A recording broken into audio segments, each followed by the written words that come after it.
insightful conversations with The Hang. Dive into a world where Mike Manson Waters and Matt Spice Lloyd are redefining the art of podcasting. From gripping tales to thought-provoking discussions, The Hang is your gateway to the best content in the history of the world.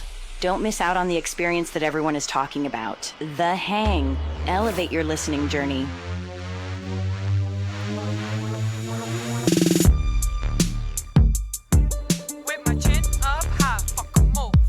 You think I'm ugly, I don't care. You think I'm dumb, I don't care. You think I'm scum, I don't care.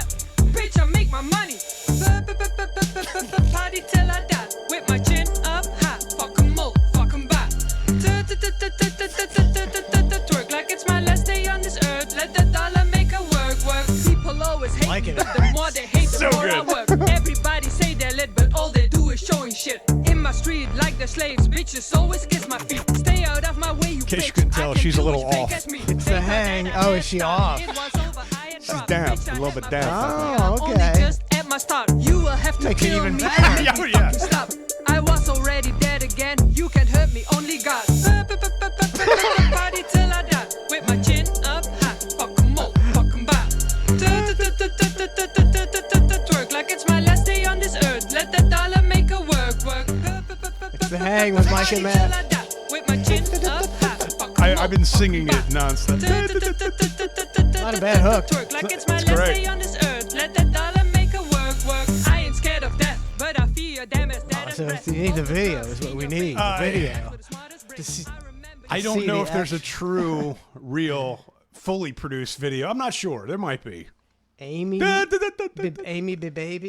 Is that it? Amy Baby. It's what it. Yeah, Amy Baby. Amy Baby.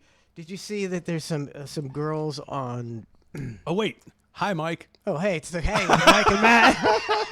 Hi. Diving right in.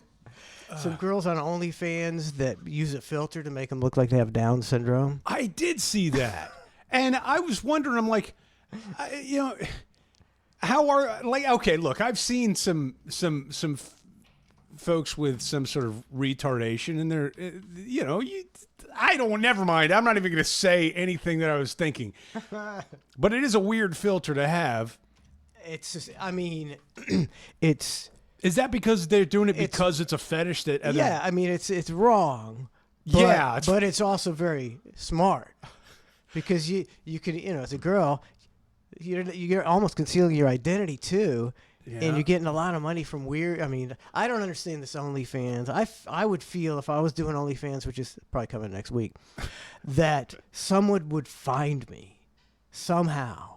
Yes. And it'd be a weirdo, and he'd kill me for my OnlyFans account. Yeah. 'Cause he's a fucking weirdo. Because most of the, it's because half the people on OnlyFans probably are a little off. Well, like, how do I say this?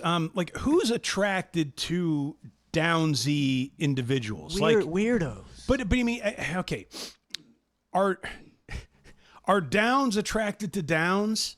You know what I'm saying? Like, if you have Down syndrome, do you look at other women That's it, yeah. that have Down syndrome and go, that's my type? Or do Downs not attract Downs? You know what I mean? Like, Yeah. like that Always Sunny in Philadelphia. A soft body goes with a soft body. A hard body goes with a hard body. Do Downs go with Downs? I think I don't, because the guys are super horny. I think, Yeah. and they don't see a lot of Downs girls. A lot of times they're brought up and they don't see hardly any Down. They're just brought up regular house, so they don't see. So then all they see is regular girls, and that's what they're hot for. But then they realize the only way they're gonna have sex is with the Downs girl. So then Downs attracts Downs by default? By default. Aha. We figured it out. Now we've got it. By default. OnlyDowns.com. That's the fans. Yeah, here we go. I think this is it. We got the video. Oh, wow. It is a gangster video. Amy Baby. Chin up high. I mean, I had this on my Bluetooth. I was riding. It's a UK drill. I don't know who that. Maybe that's somebody collabing with her. And it's produced by Thirst Pro. Oh. So it's important to know. It's got 29,000 views. I can't believe this. That's it. it? It's not blowing up. How's this not blowing up? Amy Baby. With my chin up high. Oh, you think I'm ugly? I don't care. You think I'm dumb? I don't care. You think I'm scum? I don't care. Bitch, I make my money. Party till I die with my chin.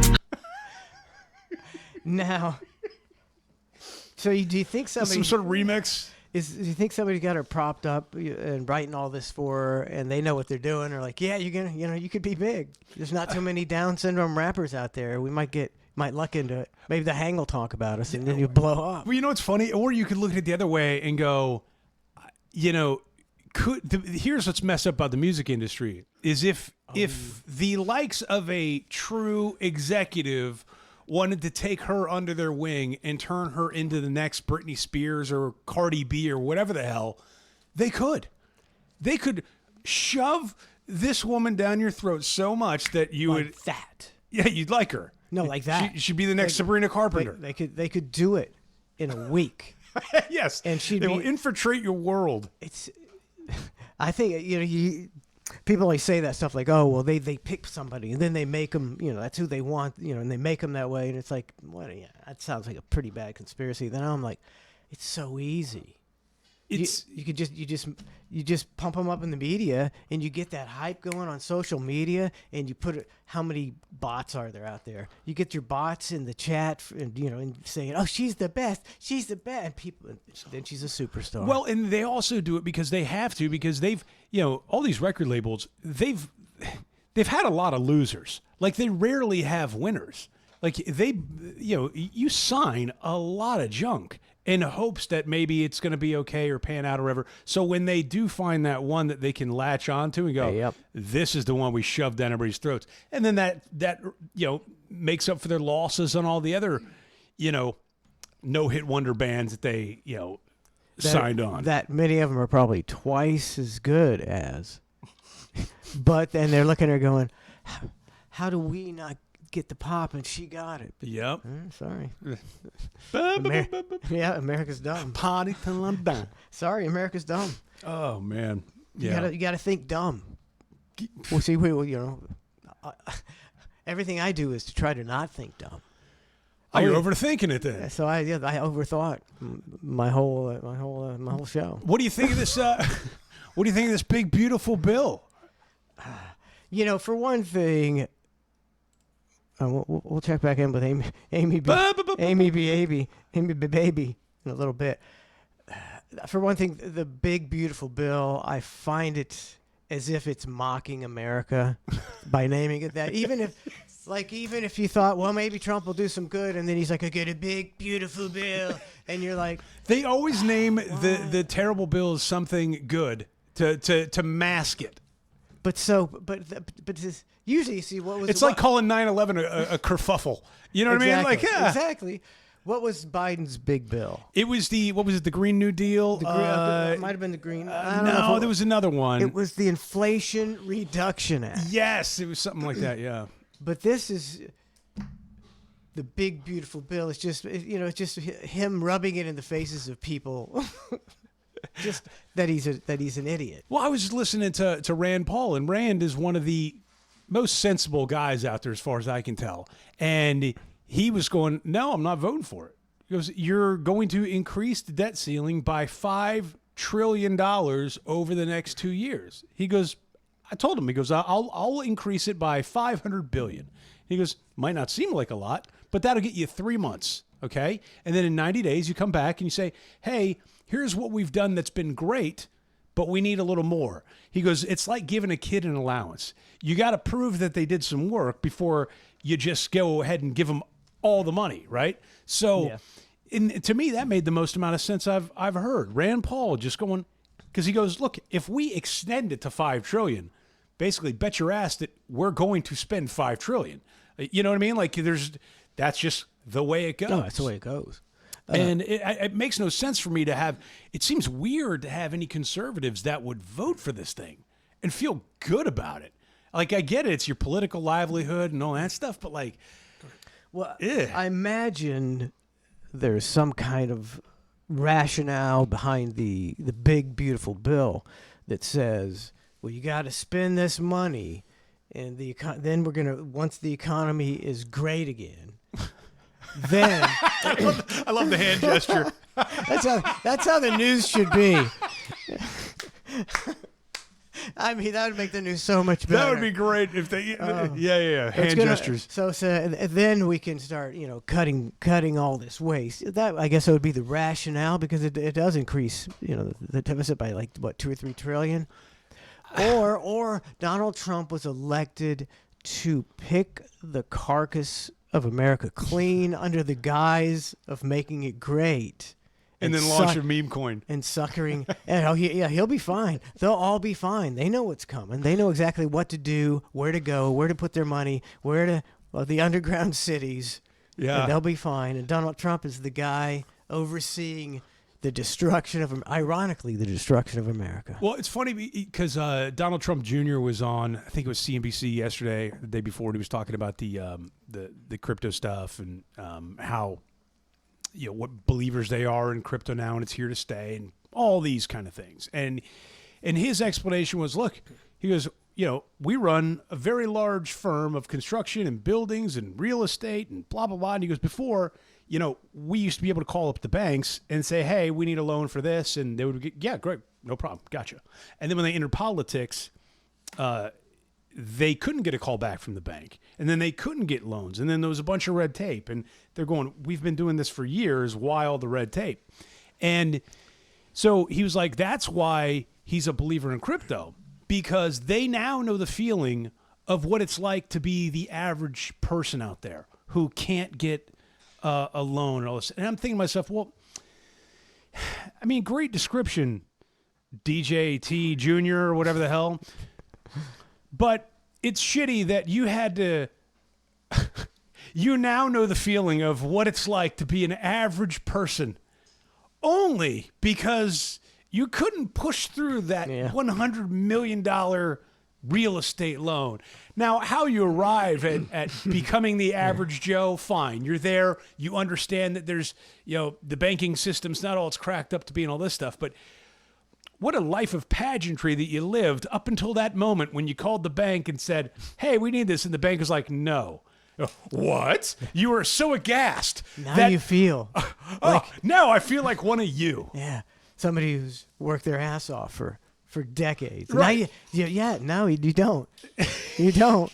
Yeah, you mother effer. I can't feel like he equates to the average Joe. You can try to with your rejection of your $500 million loan, or you couldn't get a call back from your private banker, and I get it. You're trying to make yourself seem like the common man.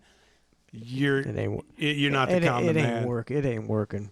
That's one of the most pushback I ever get on any topic I discuss is wealth inequity. People hate, and excuse me, I'm not, I believe in communism. Maybe capitalism is obviously the best system on the planet. We don't have capitalism right now. We got this perverted form of capitalism. I don't know. You'd feel pretty good if you were making all the money. You'd feel pretty good. It's just. But of course, but I genuinely, I'm not looking to be a billionaire. Okay, let me ask you this. And I'm after. Sure. I'm certainly not looking to bend laws and cheat people to get more money when I've already got enough money set for life. Okay. If I was that I would never do that, and that's what most billionaires do. They bend the laws and ruin people's lives. Bring it back to a scenario that we could sort of understand, right? Let's bring up Howard, okay? Stern. Yeah. All right? Guy's got to be loaded, of course, right? He's loaded. Contracts are great and all this stuff, right? Now, his staff, we don't know exactly what they get paid, but they're certainly not making his money. I mean, No. Robin's making good money. I'm sure they're making fine money. Don't get me wrong, right? Yeah, But yeah. Howard's making the money. Now, if you're one of the low-level staffers on there, do you feel, if you were Howard, would you dole out money to that low-level staffer? Go, man, I can't believe you're only making $50,000 a year in New York, and that's not anything to be able to live off of. Let me give you some of my money because I'm a billionaire. Or do you go, I worked hard for this money. Like, I can replace this low-level staffer tomorrow with somebody else who wants the opportunity, right?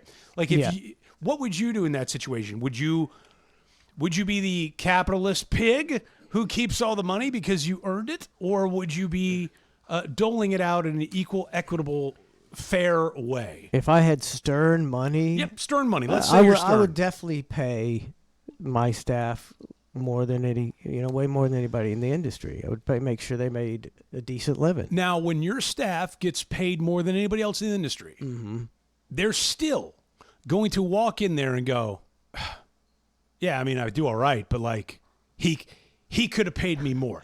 There will never be a sense of... But doesn't matter. But for me, that would allow me to sleep at night and feel like a good boss.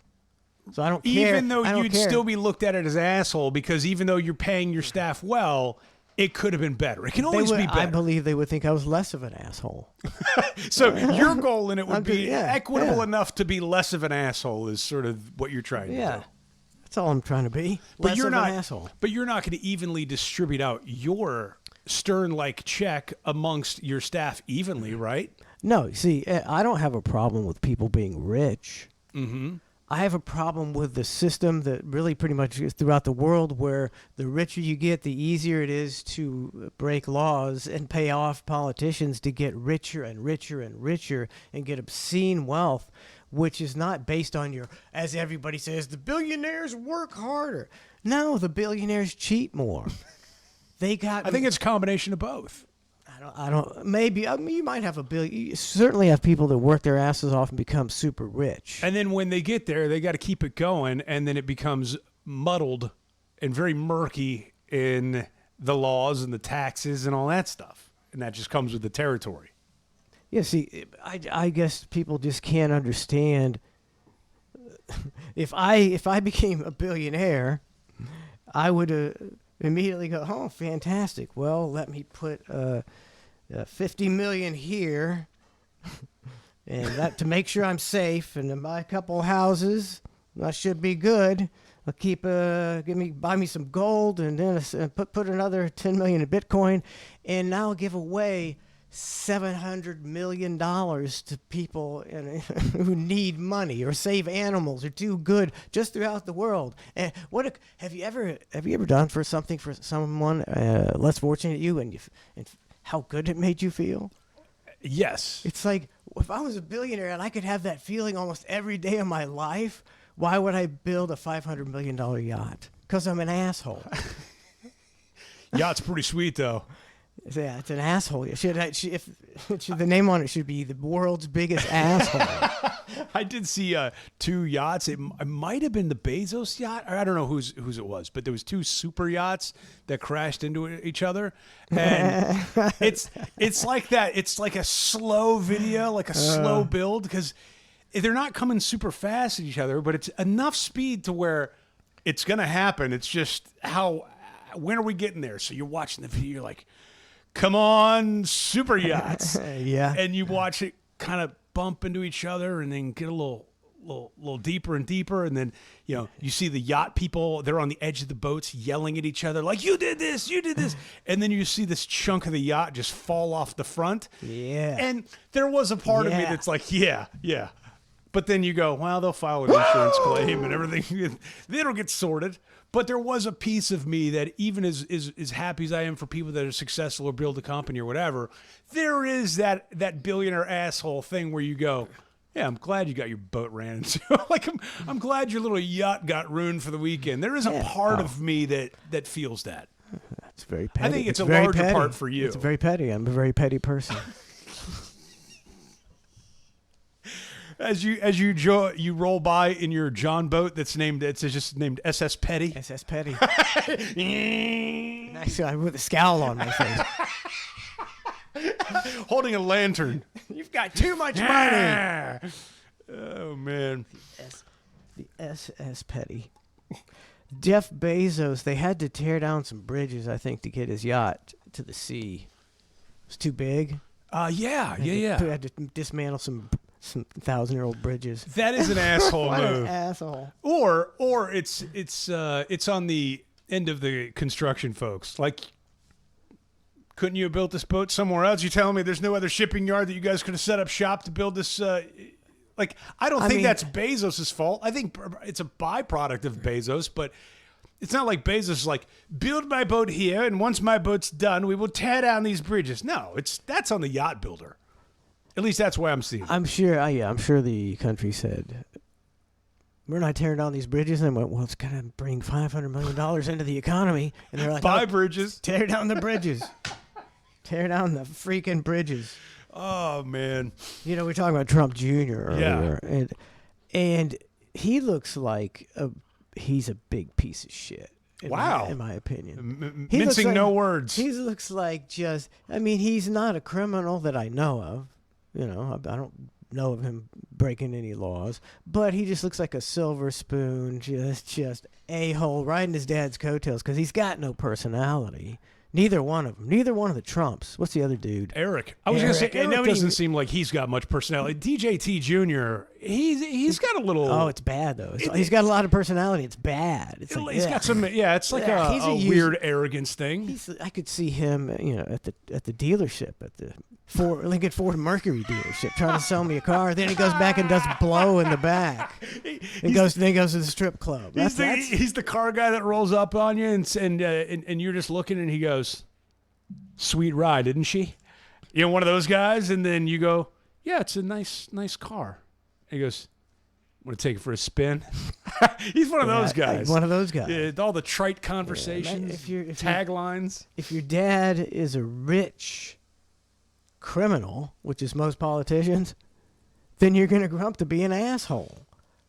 Because what kind of parenting your parents giving you when they're rich criminals bending laws all day long, like Joe Biden and Donald Trump? I was going to say, who do you like better? If you could be one of the kids, or no, that's not even fair. If you could have one of the kids be your son, would it be if you had to adopt one of them? Okay, you had to take one of them in.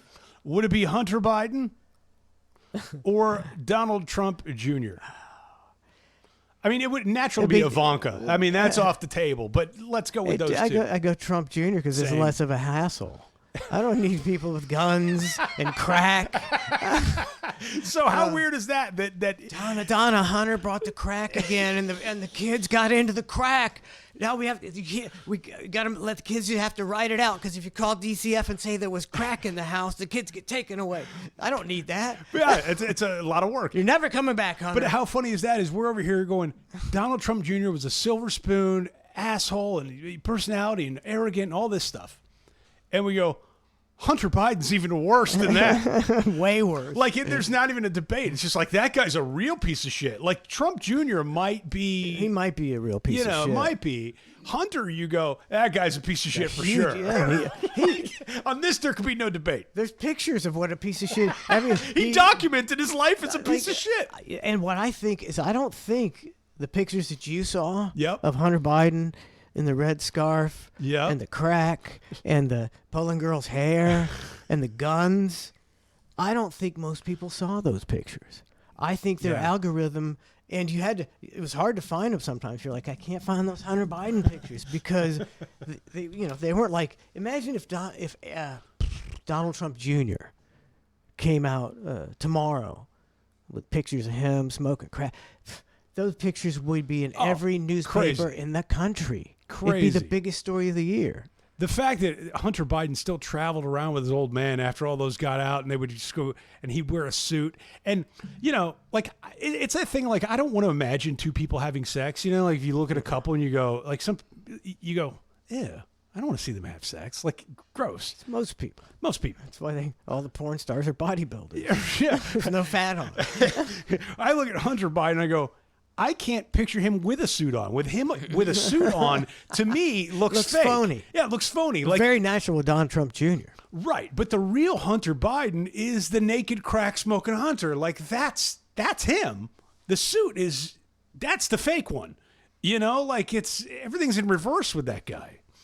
It's gross. He's I mean, Billy Carter, Jimmy Carter's brother. Okay. I think he got caught taking a leak outside one time, and it was the story for like a year or two. Hunter Biden making amateur porn, putting it on the web, smoking crack, being nude. Not really discussed. Dude, who is the president that has, like, they still have tapes that get leaked out of his phone call? I think it was Nixon, right? Is it? Which one? You got Was it the, Eisen? Oh God, the LBJ. LBJ. There's a lot. He's talking about. He's saying. I got a big. He's got That's a the big one. penis, and you got my pants are too tight. Yeah. Cutting in my groin. Make me. And he was talking about like the oh God, who was it? Like Socrates. Even the empire back then. A couple of them were homophobic, homophobes, and he uses a different word, you know. But I'm going, man, these tapes, like, who was taping those calls, and how did those just get out there? I thought when you're, a president, those phone calls are, kind of kept under lock and key. I don't know. And I feel like that guy just like let it rip with all his phone calls, like release the archives or something. Did Nixon? I thought he recorded his own calls. Well, the LBJ one is the one I'm thinking of, but Nixon. But did LBJ record his own calls? Yeah, I don't know. Or I don't know. I don't know either. I can't imagine the president's all. I mean, on one hand, I can't imagine the president's calls are recorded, and on the other hand, I can't imagine they're not recorded. Yeah, yeah. Like they should. I don't know. Where are all those calls at? Like, if you could get access to every call, you'd be horrified. you would be horrified. This is how it works. Yeah. This is what's going on. Your eyes would bleed over. As the president, as he goes in after the speech and then goes to the secret tunnel down beneath the White House. That's where the dead prostitutes are. So weird. Yeah, I'd like to know. How are you doing, man? Back to center here. I'm blessed. Man. I hate it when people give that answer. Oh, I hate it. Blessed. Let's see. I'm fortunate. That's a little better than blessed. Feeling good health. Everybody, my kids are doing good. Everything's fine. I'm just happy when everything's fine. I go to bed at night, go, everything's fine. Yes. Yeah. It's like, yes. Because it sucks when things aren't fine. Yeah. As long as there's a day with no fuckery, you're like, wow, cool. It's good. Hopefully tomorrow there'll be a day with no fuckery. And then I get spam calls 19 times a day, and I'm looking at the numbers. I'm like, who's fucking with me today? What's the fuckery about? Like, what do we got here? It's always a different city and a different business and a different name. Right. Like, why is Grand Forks calling me? Like, where is Grand Forks? Why? Who do I know in Myrtle Beach? Why are they calling me? What's the deal? Why are they real? Is it really coming from there? Because the number seems fake. Dude. So how can they? How can it come up as a?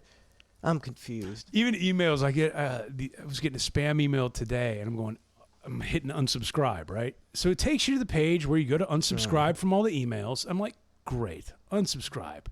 And then takes me to a CAPTCHA. And it's like, pick out all the bicycles. I'm like, what? In order for me to unsubscribe from the email?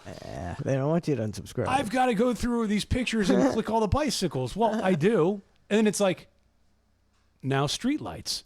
I'm like, okay, fine. I'll bite. I got to get out of this email. Well, is the corner of that street light in this picture? Right, that whole thing.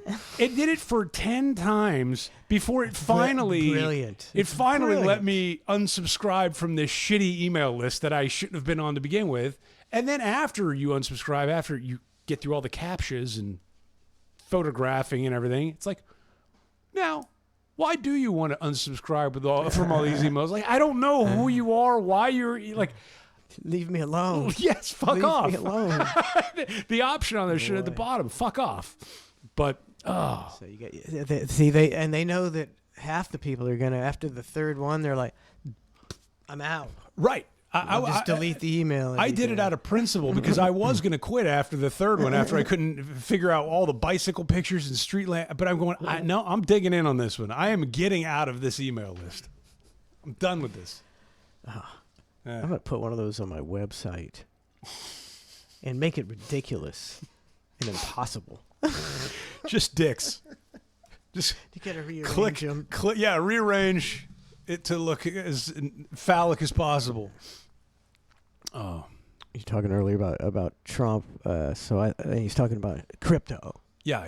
So I think what you do is you wait for Trump's move in crypto and you dive in quick. Because it's a Trump and dump, It's a Trump and dump. So you got to get get your money fast because that's what it's going to be. Well, I would never invest in his shit coins. No, but whatever he's pimping, not his. It could be Bitcoin. It's like, oh, get in and get out fast because he's about to pull the rug on Bitcoin. He's going to rug pull everybody? He's doing a rug. This is the biggest rug pull in the history of the world. I got 1% that it's not, but I'm pretty sure we're getting rug pulled everything. I was big last week because I was watching the Bitcoin conference on YouTube. I was watching the live feed for like 2 days straight. I was just like all in. I'm watching all the speakers and all this stuff, and like my biggest fear when it comes to the crypto is like quantum computing, because that's where you go, okay, that's actually a risk to finding people's passwords and keys and essentially draining them of their Bitcoin. Long story short. So it's like, okay, what are they doing about quantum computing? So there's like this, there's going to be debates and infighting within the crypto world of like, how do we solve this quantum computing problem? And I'm going, that's where it's going to get dicey, all that stuff. But quantum computing's going to fuck everything. Not just crypto, everything. It's going to be really bad. I can't. But we'll have a really strong computer. Now, I can't remember. What is the deal with quantum computers? I've looked it up and I've forgotten it. Essentially solving any equation. They can solve anything because why are they? What are they? They're powered by what? What makes them so? A lot of chips and energy and stuff. A lot of stuff. It's powered by stuff. So they got a lot of good stuff that makes a lot it of good super stuff. duper computer. Yeah, super that can duper solve computer. any question. A lot of stuff. Anything, right? Tell you why we exist, Mike. That's right. It can tell us about God. Yeah, it'll tell you the truth about God. Tell us about God. Thank God. I don't know if I want to know that. As I was saying, I'm fortunate. I'm blessed that Jesus Christ, my Lord and Savior, died for my sins, and all glory to Him. All glory to Him, because I couldn't do that. He did this. He did this. He did this all. I didn't. This You is didn't have not anything me. to do with this. This is me through Him. This is His plan. This is So I think He's worked it out to perfection. He's put you in a position to hang on a Wednesday night. He has. Thanks a lot, Jesus. Glory be to God. Thanks a lot, Jesus. Appreciate it. He'll also put you in the position to do an after show at clusterfshow.com. He did that. God, praise Jesus. He is good. The AI Jesus stories are great. They're now doing the like Bible reenactments in AI. So like you'll see Jesus on the cross, and it's one thing to see a picture of Jesus on the cross. It's another thing to see a movie of somebody that it's a movie. It's Passion of the Christ or whatever, right? It's another thing to see AI and him be on the cross and look up at the camera and wink. And you're going, oh my God, it looks like Jesus. It looks like the whole scenario. But then he just gives you a wink. And you're like, ooh, that's creepy. Like, so is this what AI is being Oh, used yeah, for? yeah, yeah. It's gonna be winking Jesus. just winking Jesus. It's What they said? it's just a shithole of content. Maybe there is no such thing as AI. I mean, it's a big load of shit. Because all I've seen is the biggest thing is talk. Oh, but these babies talk like celebrities. Oh, it is cute. It is cute. I mean, who doesn't love a good baby Theo Vaughn? can't we do? Are we doing something good with AI? I think it's a crock of shit. I mean, I saw the baby Dr. Phil, and I was like, this is the only Jesus way I've God. seen Dr. Phil tolerable is in baby form. I was like, this makes Dr. Phil look reasonable. I refuse to watch the babies. I've never seen. Are you taking a hardline Oh, I'm a stance on hardline- baby AI? I've seen on my feed. I've seen the pictures of the babies and the description, and I scroll by defiantly. So I'm not looking at the baby talking like Theo Vaughn. If I want to see Theo It's Vaughn, cute. Just have a little good time with it. I'm not doing it. Now, the question I have is what I have not seen, at least in my algorithm, I have not seen AI porn. And why not? How easy is that? That's what I'm saying. If they're doing baby talk and able to put Dr. Phil into the looks and voice of a 6-month-old, what's preventing them from doing any sort of like adult AI adult content? I've seen videos of people. I've seen movies. They're all AI. They're like this gunshot chase scene action scene is all AI, and it's like, wow, it looks. So why aren't they just? Unless there isn't, I just haven't got hit with it on my algorithm yet. So talk about cheap. You're not paying a cameraman. You're not paying a girl. You're not paying a guy. You're not paying a fluffer. You're not paying. Your fluffer budget crushed. No insurance. You don't have to rent a house. The fluffers are right now going, where's my gig? No more fluffing for me. I got a guy I knew, and his house gets used for like commercial shoots and adult content in the past. This is a while back, and he's basically saying like they were very pleasant. Like when they did it, they would they would bring in their own mattresses just to be polite. And then they would clean up and everything. Like you would never know what happened, but if you were to watch the movie, you'd be like, "Oh my God, that took place in my home, my domicile." But mattress, oh my God! But apparently they were very pleasant to deal with. Professionals, very professional. Mattress. That Bonnie Blue, I got to tell you, I understand women being loose, and I can even appreciate being a real pig. You can even appreciate a woman being a bit of a slut. Okay, you can, some guys like that. Different strokes. Some girls sluts and some aren't. This woman, this Bonnie Blue, is 25 years old, and she has the slut knowledge of like an 80-year-old woman, but on top of it, I find it repugnant. Like I don't find anything attractive or it's gross. Like she's out-slutted the biggest slut I've ever seen. And it's to the point where it's beyond. Like even if you're a perverted man, you still at some point got to go, ew. Like what's this chick's deal? Or obviously there's enough dudes that are paying because she's making money. Like she paid off her parents' house. They're like she's like, they don't approve of my lifestyle until I paid off their house. Now they love it. Yeah, I mean, if you're playing the odds, yes, there's going to be enough men out there worldwide that are going to be gross pigs and totally into it. I get it, but I would like to think confidently that anybody in my circle, any guys that I know, or hang out with, I would like to think that they have the same take on it as me of going, ew. Like at what point does it just become too much? Like it's too much. It's too much already. You know how she's only 25 and it's too much. You go to your analytics and it'll say how long the average viewer tuned into your video. Okay. I bet hers is like 5 minutes.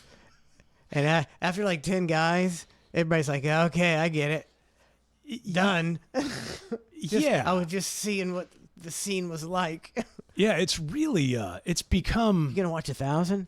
Yeah, 998. And she's going for 2,000. I mean, I think you... Like, I don't know, dude. Like, and I get her parents might... Like, she clearly doesn't care. But, like, the parents at some point maybe try to have another sit-down with her. Maybe because how broken is she mentally? Yeah, like maybe the first sit down with the parents didn't work, and yes, they got their house paid off, and yes, she's doing what she got to do. But like as the parents, maybe just I don't know. Bonnie, it's your dad. Now, it's 2,000 blokes. It's out of the question. But Daddy, you can't tell me what to do. I'm 25 years old now. I mean, I could use a new car, but 2,000 blokes is out of the question. But what about if there were 2,000 blokes? I get another house for you and Mama. All right. I can't say no to you. You're my love, sweetheart. Okay, so 2,000 guys, we'll say they give them 15 strokes each because you can't. I think it's 30 seconds each, or something like that. That's, okay. Not that I know. Let's say 30 strokes each. Okay, times that's 60,000. If you did do this to your arm 60,000 times, Ow! I'm hurting after 10. You're gonna be. You won't even be able to move your arm tomorrow. You'll be swollen. she's getting Piped. 60,000. Yeah. It's outrageous. And, These guys are show offs too. They're not just they're like meh, meh, meh. These guys are like, yeah, how you like that? you know what the funniest part is, if you fast forward this in 15 years, and let's say she hasn't died from sort of sexually transmitted disease, and let's say she wants to turn the corner in her life. The messed up part about it is she could easily just go, I'm born again. And she could work the God circuit, making millions of dollars, going church to church and speeches and all this stuff of just talking about what a piece of shit she used to be. Like, she can make a new living based off of what a piece of shit she used. Just calling herself a piece of shit in her former life. She opens up a whole new career path. It's always the weirdest thing to me. Like, you can be a piece of shit. Yeah. And then you go, I'm going to just give speeches for the rest of my life telling people what a piece of shit I was, and I'm going to collect a paycheck for doing it. Churches love it. Because it's mind-boggling. It's a BOGO for them because they're showing the power of Jesus. Even this girl, and then they're titillating their audience. And they know what they're doing. Because their audience are secretly going, and then she did what? She had sex with 1,000 men. I had sex with 2,000 men in 24 hours, but I've been cured. It was brutal. It was grueling. Yeah, how grueling was it? Yeah, the preacher's going to tell us. Tell us a little more information about how grueling it was. In detail, if you don't mind, for the church, of course. For the people. No, okay, so that's your character. Let's say that's your character, Southern Priest, right there. That's your character. You're a method actor, as we all know. Of course. Are you going to have to sit in a hotel room for 6 weeks, like Heath Ledger, to get every mannerism of this Southern preacher, which you've mastered in 42 seconds? I will not break character. And anybody that comes up to me on set, I will goddamn be sure and let them know that my name is not Heath Ledger. I would be. This method acting, drop it already. It's called acting for a reason. You're acting. What an asshole! Imagine being on set. You're having to work a whole movie with some guy, and he won't break character. I'm like, oh Jesus Christ! Oh, and he didn't break character so much, and the character affected him so deeply that it caused him mental anguish, and eventually caused his demise into pills and drugs, and eventually losing his life and succumbing to the character. Well. Then you're not that good of an actor because you can't separate, motherfucker. You can't separate the two. Acting versus real life versus acting. You're telling me you got so wrapped up in the Joker. This Joker had you so spun that you lost your entire true identity of being a millionaire actor. You're an idiot. You're not a celebrated genius. Now I could understand maybe like if you're playing a role like somebody with an accent and it's sort of difficult to get into that. Maybe you keep the accent on for the day because maybe switching in and out of that might be a little weird, you know? Yeah. But to have it affect you long after the role was done and into post-production and like, come on. And these people say, this character really affected me. I took a deep dive into this character and, it changed, Literally, you're you, and then they say action, and then you're pretending to be somebody else. That's all it is. You're just faking shit. You think Jim Carrey's pet detective character, you think Ace Ventura affected his life so much he couldn't break out of that? Ace Ventura affected him so deeply he could never go back to being Jim Carrey. Like, think about all the movies and all the roles and everything. It's always these hoity-toity bullshit. Yeah, it's a hoity-toities usually. There's never a comedy that's like, yeah, man, that role, I could not shake that role, man. It had me. Couldn't break it. Couldn't break that Happy Gilmore role. I was trying to think of a good comedy role. You live as somebody for 6 weeks. I couldn't think of one comedy. That's what drawing a blank like Donna. Yeah, dude. I don't know. 0. Don't ask me the Miss America question. It's because there's no more goddamn good comedies. That's true as well. I'm waiting. I'm waiting for Happy Gilmore 2 to come out, and Happy Gilmore 1 wasn't even that great. It's just a cult classic. It's going to be bad, though. They're never good. The sequels are never good. I just can't see I haven't seen a really funny, true comedy in, it feels like years. I think we're going close to 10 years, maybe, before when they stopped making good comedies, and it's like, is it just me? But I used to love the classic comedies. There'd be movies when you were younger you would go see a couple times at the theater because they're so funny. Dare I say South Park the movie might be the last great comedy. If that's even one I'm thinking of. No, I don't know. Is South Park the movie? Is that the one with the Muppets or not? I don't know. Maybe I'm thinking of a different one. Either way, there hasn't been a good goddamn comedy in a while. America, fuck yeah. Oh, that's That was the other one, wasn't it? Yeah, that was like American Trooper. I don't know. Some other shitty comedy with people. I don't. With ventriloquists or whatever they doing. What's that called? What are those called? Marionettes. Yeah, marionettes. They did one of the funniest comedies of the last 25 years was done with marionettes. You imagine being a marionette person. I couldn't break myself out of that role after I was the marionette for that 6 weeks. I went to go to the restroom. My marionette. I couldn't break the character of the marionette. They'll take the French fries.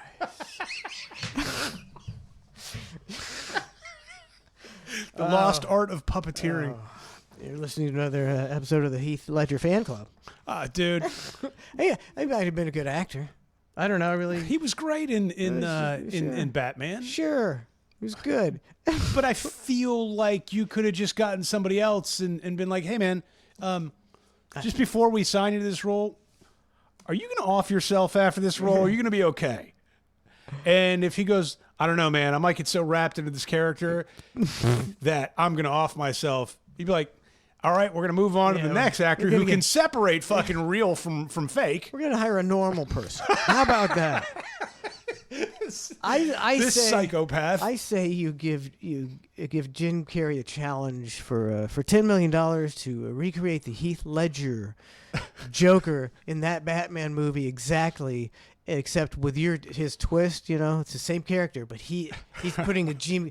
It's just as good. Just as good. And he spent an hour figuring it out. I mean, what wasn't he the Joker in one of them? I think he was. Or no, he was the Riddler. The Riddler. Riddler, yeah. And yeah, he came out of it fine. I mean, Danny DeVito didn't live the rest of his life stuck in the character of the Penguin. You know. he only honked. What a ridiculous character that is. The Penguin. And I love your impression of the Penguin. You also are a method actor, and you managed to wrap yourself up into the Penguin in 5 seconds. I'm gonna go kill myself now.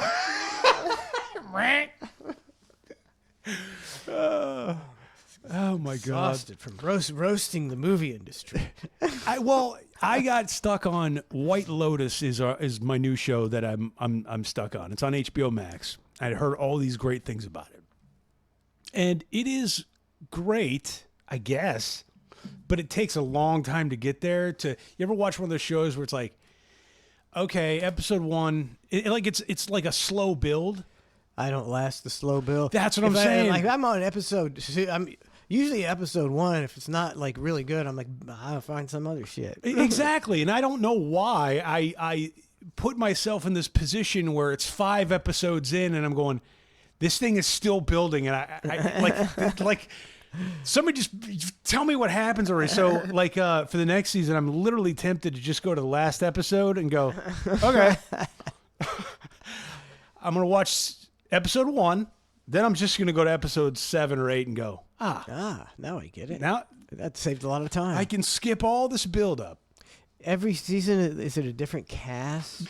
Basically, they have like 1 or 2 carryovers. Is it a different story? Yeah, it's all different premises. There's 3 seasons of it. I'm now on season 3 because I've gotten suckered into the last 2. But again, it's pretty good.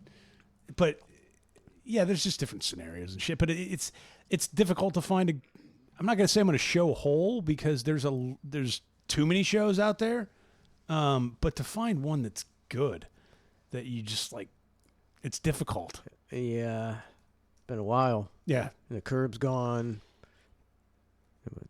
Ozarks was a pretty good one. Yeah. We really enjoyed that one. But I ain't got no time for that shit.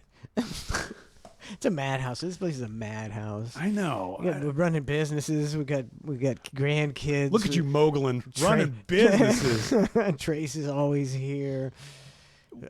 It's just a What does he madhouse. do? He's like, Trace is always here. That shouldn't be a hindrance. Well, he helps out, with me because I'm not the handiest guy in the world. Oh, okay, yeah. Okay, so he replaced the blades on my mower, which around here this property tears up the blades. It's not cutting for anything, so I'm having to go everything twice. That's a real pain in the ass. He replaced the blades, and then the battery died, and it wasn't working. Then the blade stopped turning, so we figured it all out.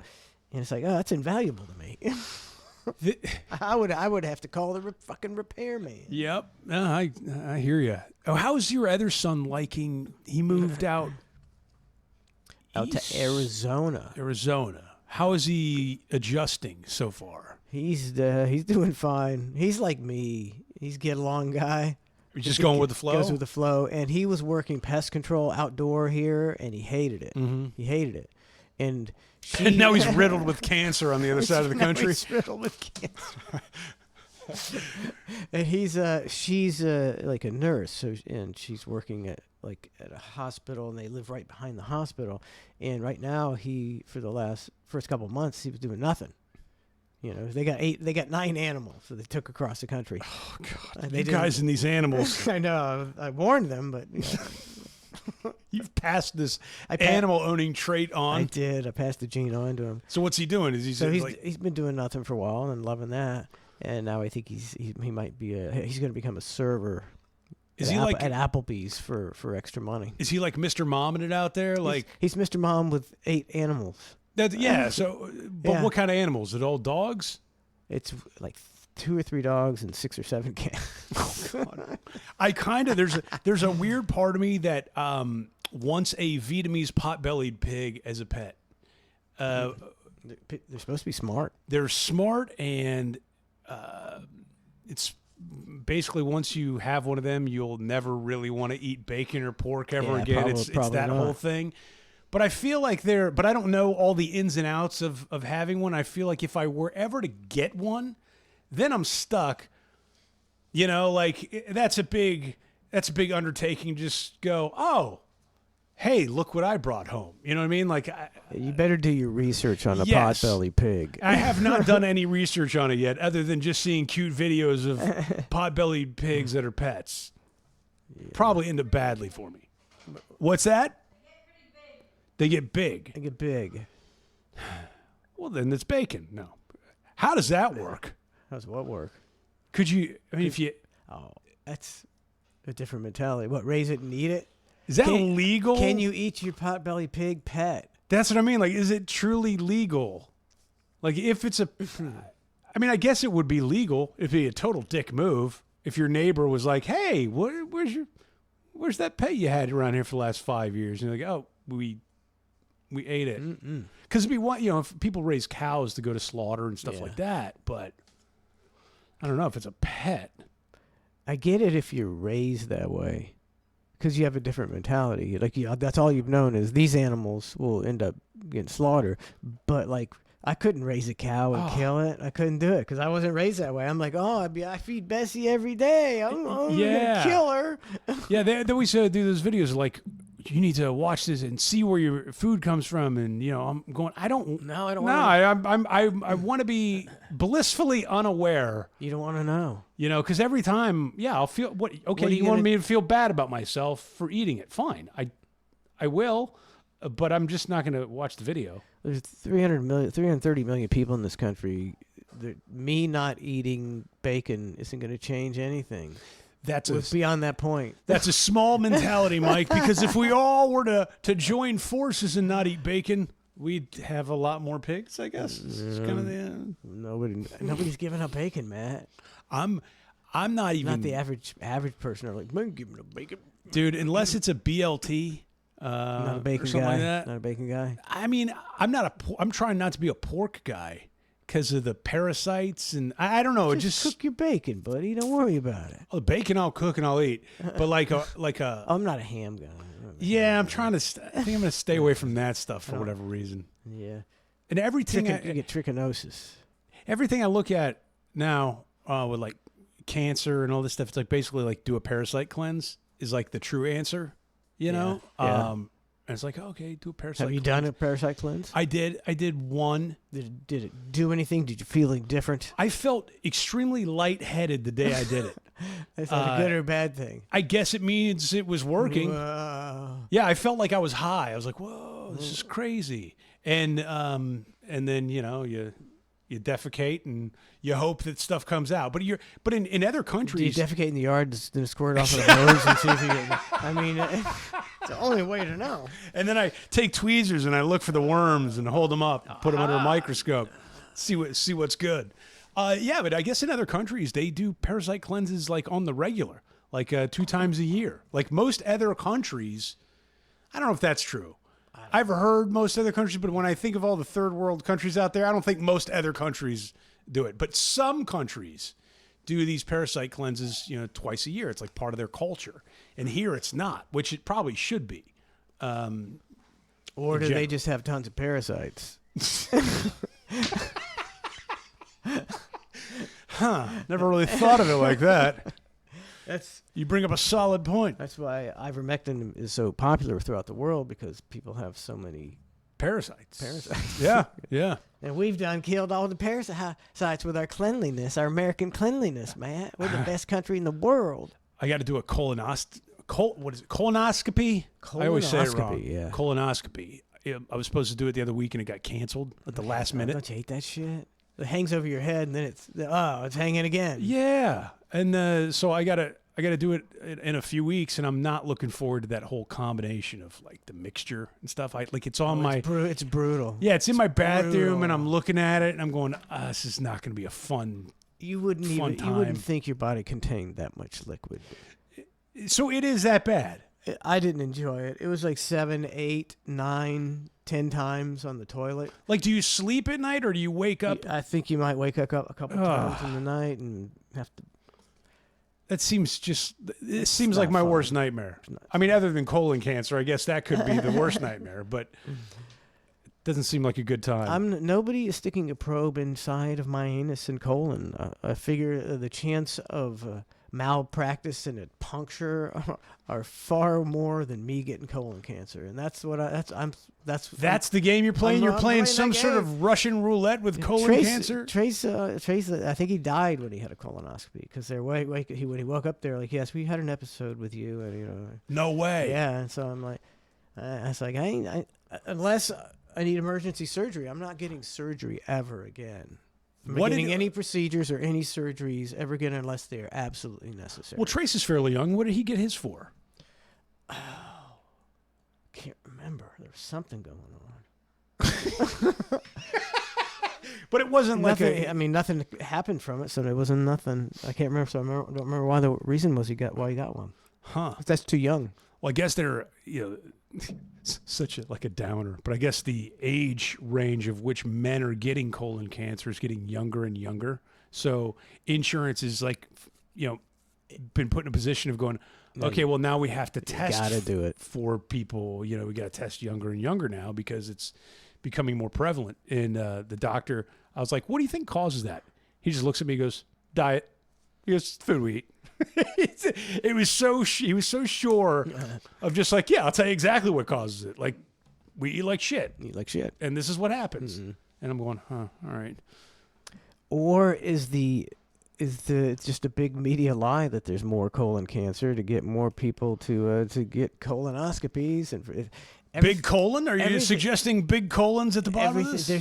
There's big porn. I was watching a thing the other day. That there's one media group owns every porn site, And they reskin it, yeah. and they own everything, and they're talking about how they have the moderators.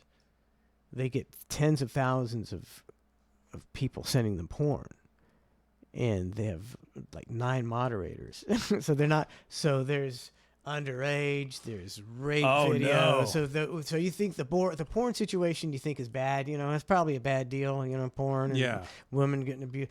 It's way worse than you think because they're not even reviewing this shit. But So wait, I thought they have to.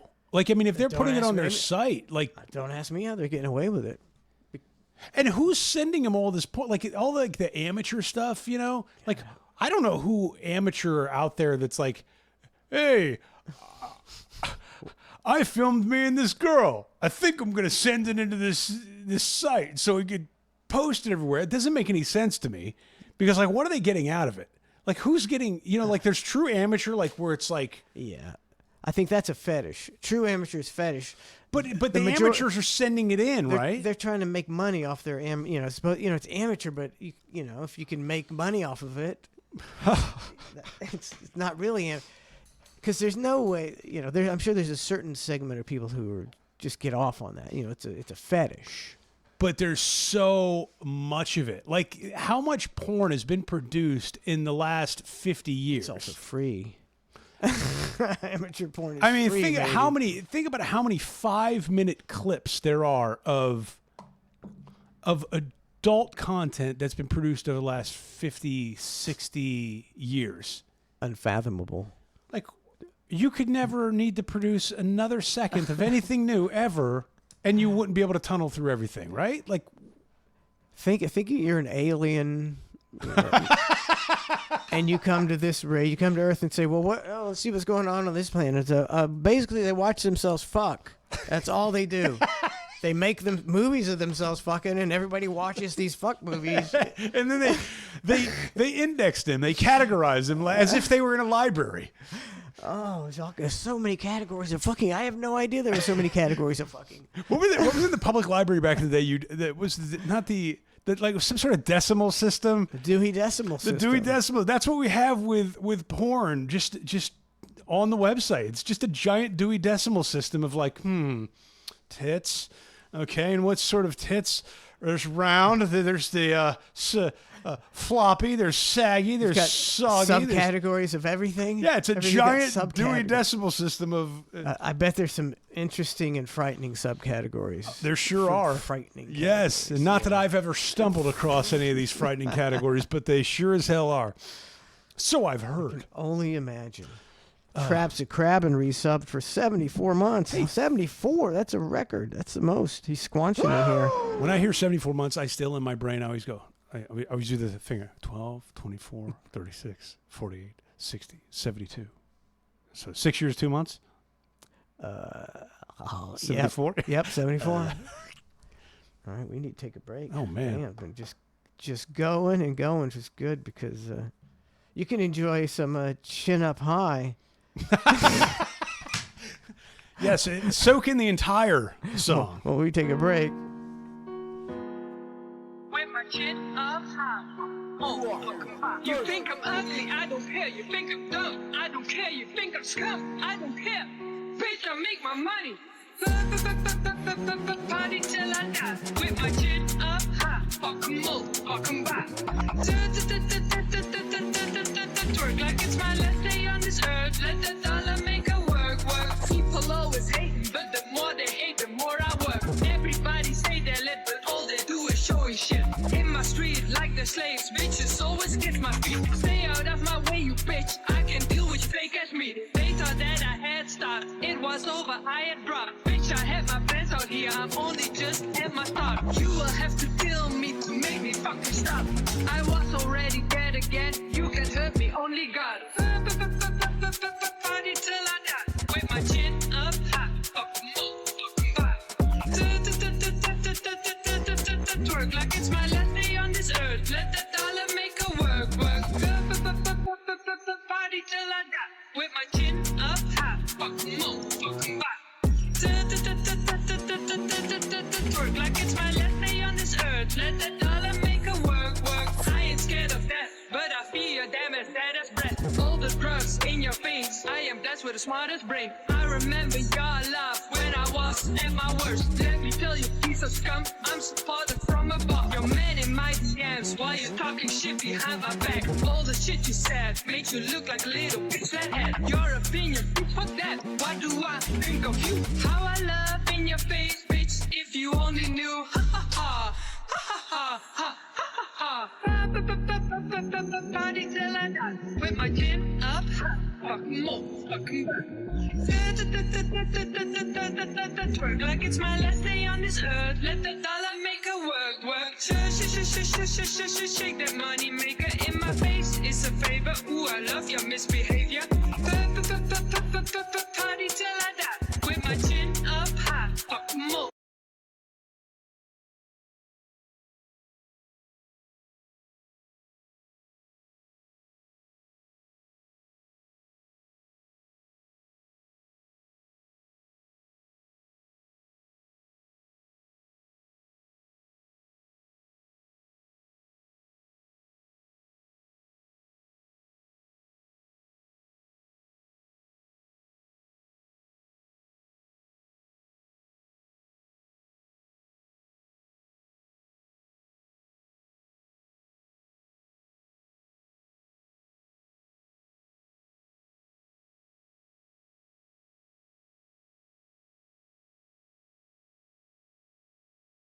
Ned Show, what's up? Hello? Hello? Hey, Can I help you? I love your show. Are you, trapped, in a basement or a sex dungeon? No, my dad did that to me one time. You're what? I said that my dad only did that to me one time. Your dad only did it to you one time? Yeah, So, are you upset that your dad just hit it and quit it? Is that the deal? no way.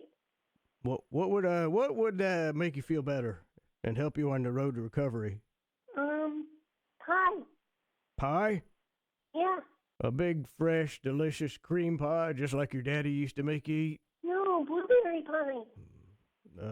Well, I'm baking a Ned's special dingleberry pie right now if you'd like to come down here and have a piece. Maybe. There's no such thing as dingleberry pie, you rube.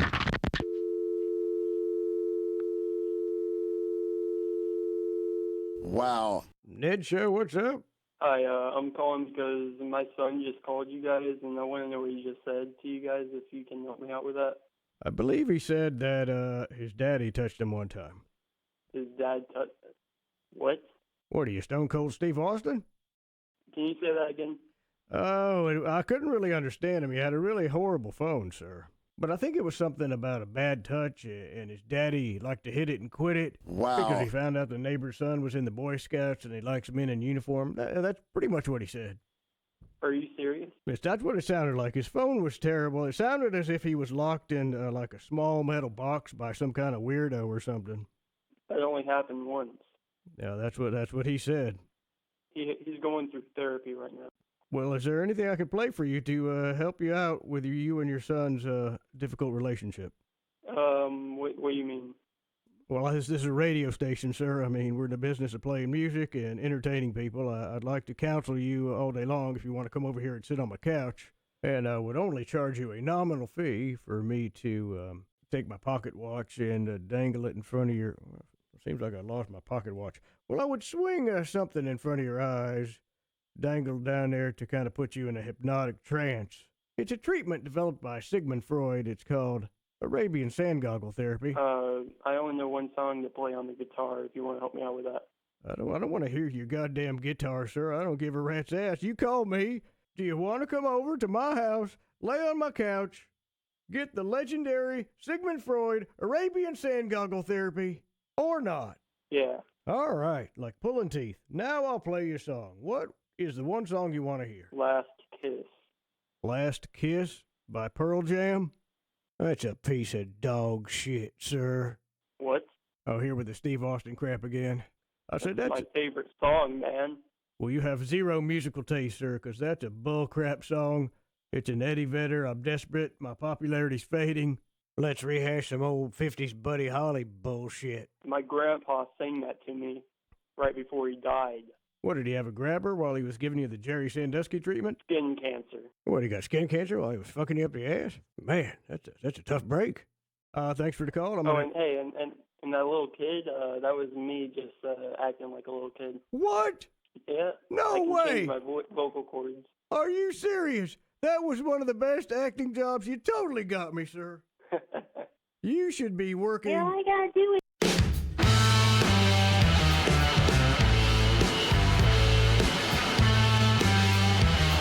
Welcome back to the Hang.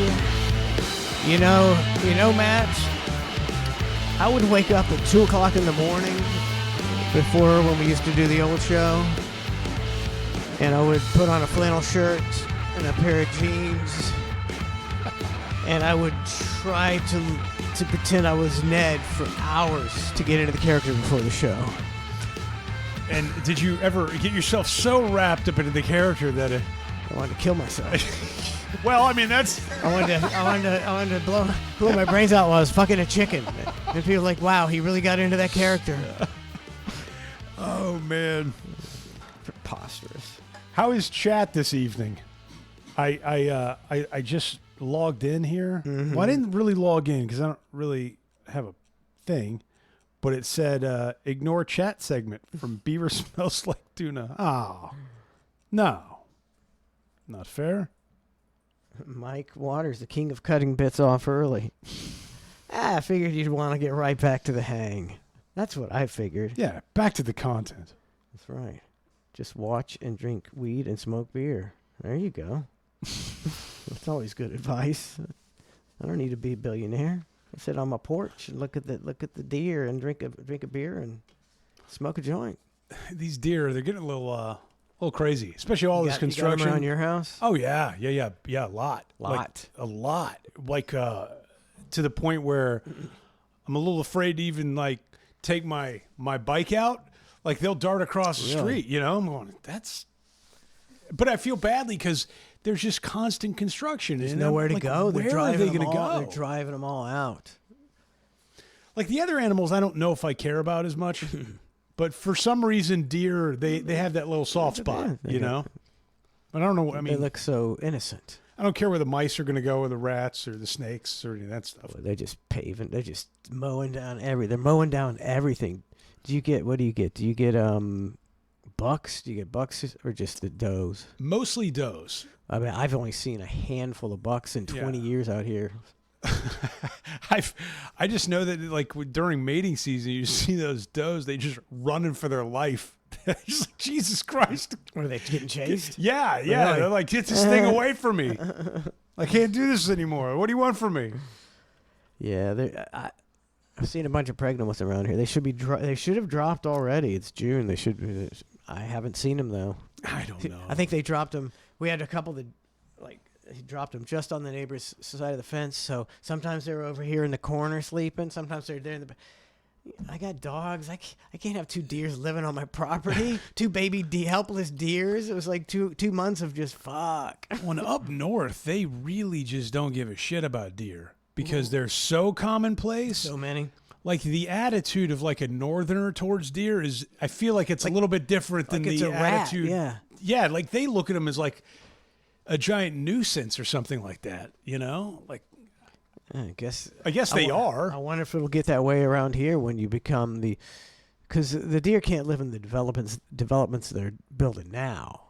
But like you're probably where you live and where I live, houses were built years ago on maybe an acre of land or a half acre of land, and there's some woods behind. The deer can live in that. They just wander the neighborhood. They wander my neighborhood. They go from yard to yard. Yeah. Some people even feed them corn. So you got a bunch of fat, happy deer here. Now the new neighborhoods, it's just track homes with zero lot lines, and like I look at some of these new construction, and I'm going, okay, so it's like $800,000 for that house, and you're literally staring in your neighbor's window. Mirror, maybe 15 feet away, maybe. It's enough for like you to fit a lawnmower through, but then your neighbor's window's like right there. It's like you might as well have a townhouse at that point because it's so close. I was driving through a neighborhood today, and I was looking at the houses, and I was thinking these are probably 800 to a million, and they're 10 to 15 feet apart. Yeah. It's like, why It doesn't pay make that any much for our money to sense. live right next to somebody? Right next to somebody. Well, in some of the homes you see, and the way the track homes, and it's the same model, just boom, boom, boom, boom, boom, stacked down, maybe a variation or something. But literally the windows are like side by side. Like you could never even open up your window and get a clean look because your neighbor could always just be like, I'm looking back at you. Like there's no privacy at all. That's I don't like that. Yeah. My parents grew up in like a traditional neighborhood in North Tampa, and it was just their lot was probably not even a quarter of an acre, and then there was a empty quarter of an acre next to them, and then there was somebody across the street, and there was somebody about 25 feet away, and there was a big hedge, and there was plenty of privacy. It was just a normal neighborhood. That doesn't exist. Nobody's building normal neighborhoods anymore. Nobody. There's like zero privacy. Yeah, I'd prefer to not live like that. I'd rather move out and have a mobile home on an acre than live in these cookie cutter. The cookie cutter, just look there. There's no trees. You look down the rows of houses, and you're like, that's depressing. That's not fun. It reminds me of that movie. I guess it would be Goodfellas. And at the end, when Henry Hill is relocated based off of being in a witness protection program, and he's like, here I am, like a snook. But you see, like, they're building all the same houses around him. I'm like going, that's how I feel about every neighborhood that's being built. Just you've gotten relocated, and you're now stuck in this neighborhood, and everything's in the witness the same. protection In the program, witness protection, basically. yeah. And just there's But you choose it now. yeah, You choose or you have no choice. I don't get it. I don't get it at all. Well, there's Donna's been looking up rich guys. Atta girl. Local rich Atta guys girl. who get in trouble and who have various problems in their lives. And she noticed that some of them that we know, actually. And they drive like a-holes. Every one of them had like 10 to 15 traffic to 18 traffic violations in a few years. And it's like, I guess if you're rich, you just pay a lawyer and your traffic things go away, because I'd get my license suspended if I had like 12 infractions in a few years. Yeah, I don't know how they could, like, do they still, when you get a speeding ticket, do they still do the class where you can get the points taken off your license if you do the I class? think they do. That's still a thing? I think it is. Traffic school. I remember they had it offered at like a comedy. They had it like at Improv. It's like you could do the comedy traffic course. I think so. And I was like, I literally think I'll just take the points. I think I opted to take the points as opposed to going to any sort of traffic school or I bet that's a laugh riot, the improv comedy, a traffic school. I mean, looking back on it, maybe it would be fun. It's It'd a be fun better story. going to the real one, I'm sure. I went to a graduation last week, and I didn't know what to expect. It was like a graduation for a specialty school, and it was at a church. And I'm going, okay, all right. I don't know what this thing's going to be like. I get in there, and we're the only English-speaking people. Like, everybody, it's everything's Spanish. The only thing that was in English was where it said, congratulations, graduate. The tables had, where it would say reserved. It said reservada. I'm like, oh, what's going on here? Like, what? I stepped into, and then they played like graduation music, but it was like before the ceremony, and it was just a bunch of like Latin, all that stuff. I'm going, I stepped in it today. Like I've never been in a scenario where, maybe one time, but not usually, where you're the minority. Usually English-speaking people, where I go, we're just the minority, or the majority, where it is, And this was so utterly different. And it made me think, like, man, I probably should have taken Spanish more seriously. Yeah. Because it's coming. You know, not that there's anything wrong with it, but like I really like it would be a benefit to be a huge benefit. bilingual at this point in time. You know, and I'm sitting there going, I don't know. Somebody's asking me a question, but they're asking me in Spanish, and I've got to look like the dummy going, I don't know what you're saying. I have no clue. Like there's zero clue. But what do we do? What do we do wrong in America when almost every other country in the world, their citizens can speak multiple languages? When you go to the Olympics, they'll go, and here's the Romanian gymnast, and she talks in English. And here's this, here's the French guy, and he's talking in English. And here's the American guy, and he can only talk in English. Well, I got no other choice. So obviously, and you have to do it when you're young. I can't. I'm not going to learn Spanish. It'd be impossible for me. Learning curve's done. But when you're young, you can learn the language easy, and we don't even try. We don't even look. Oh, let's look to these other countries. They can teach their kids 2 languages. We can't even teach them 1. Well, I'm thinking when it, you know, and you're right, like getting started early. It's like a neighbor of mine has his kids learning Spanish. And it had them starting like from birth, right? Like 2 languages from the start. But in the public schools where I went, I think the first time you could take Spanish or an elective for a second language was 6th or 7th grade. Yeah, and you're done already. Yeah, you're done learning the language. Learning. Your brain's already developed the language center, I think. And everything that you're learning to brain dump it immediately after the test, so you can forget it as quickly as possible and just get through it. You know what I mean? Like it's not learning it to like use it as a life skill. It's learning it to just to get by, pass the test, and that's it. I did the same thing, and I don't remember. I remember virtually. Did you do Spanish or French, or what'd you do? I did Spanish, and then I did Spanish, and you had to take in college. To graduate, you had to take Spanish. Which is the weirdest thing. I know. And so I had one course shy of getting my degree for like 8 years because I didn't want to take Spanish. So I just didn't have my degree. I needed one more course. And finally I was like, they found out that you could take go to this place and they teach the test. And so I went to this place and took.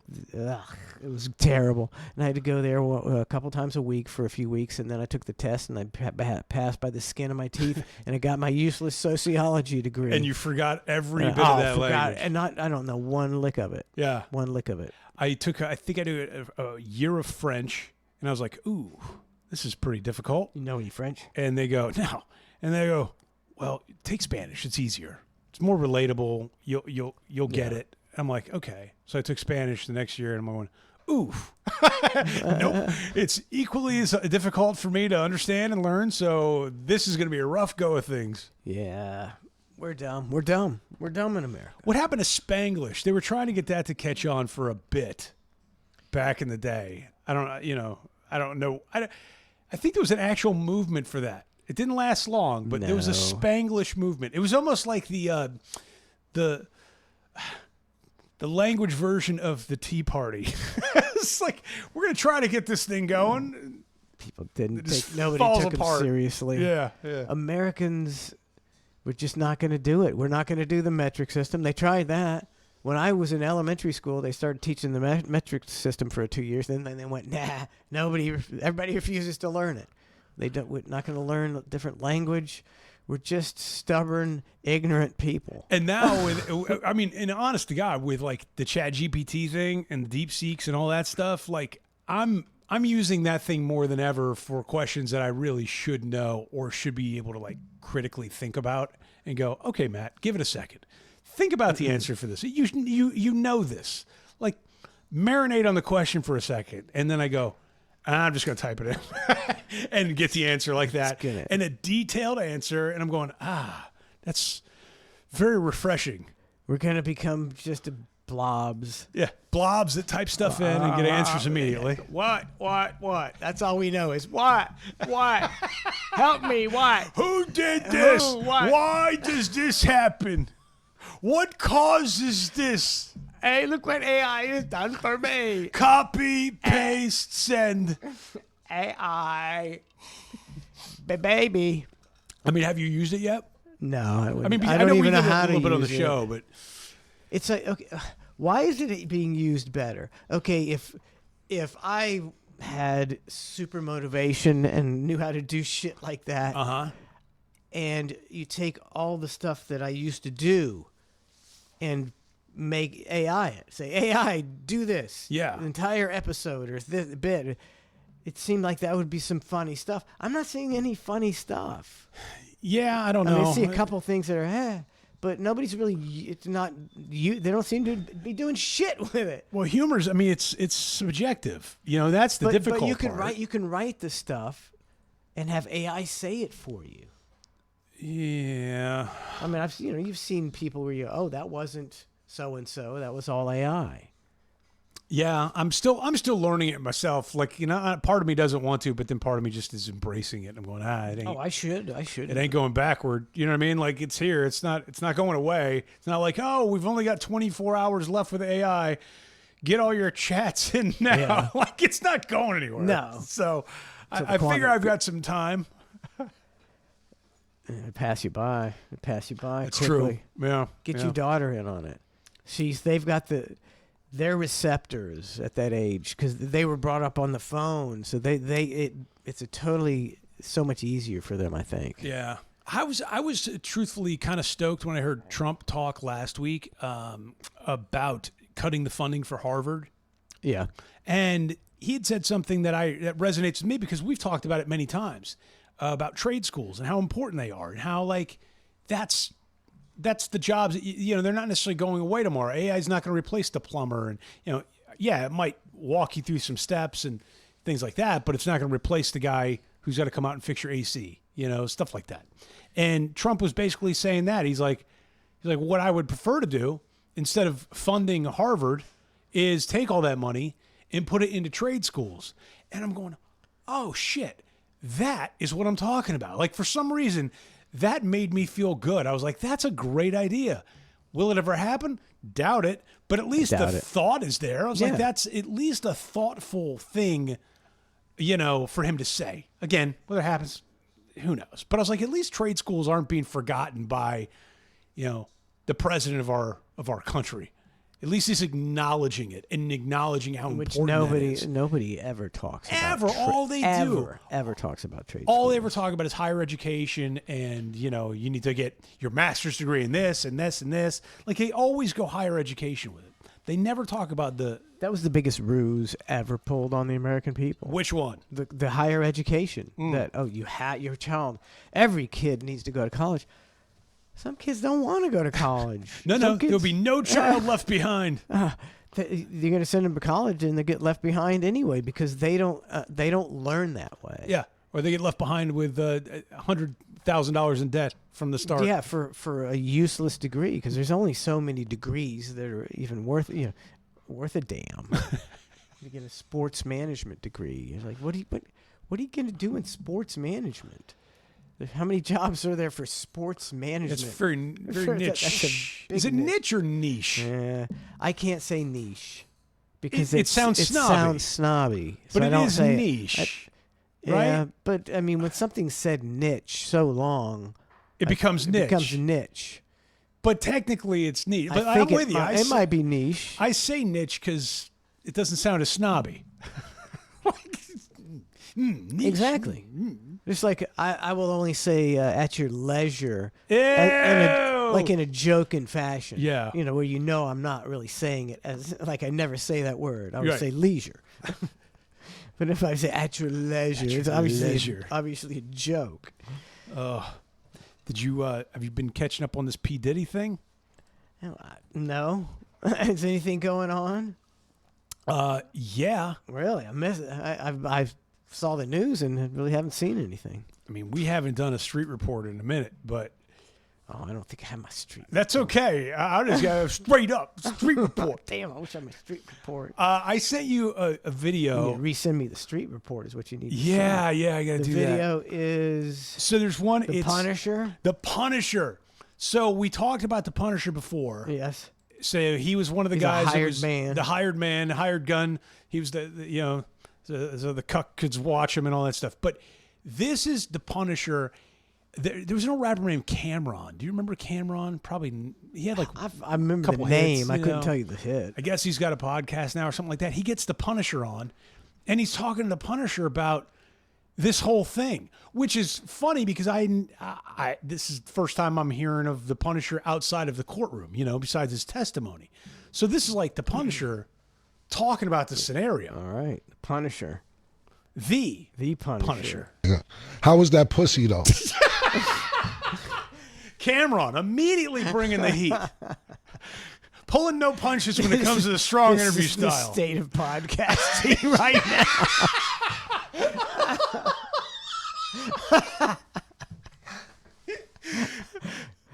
I'm sure he's got a top podcast. I was looking at the list of top podcasts going, it's all just a bunch of celebrity fucks.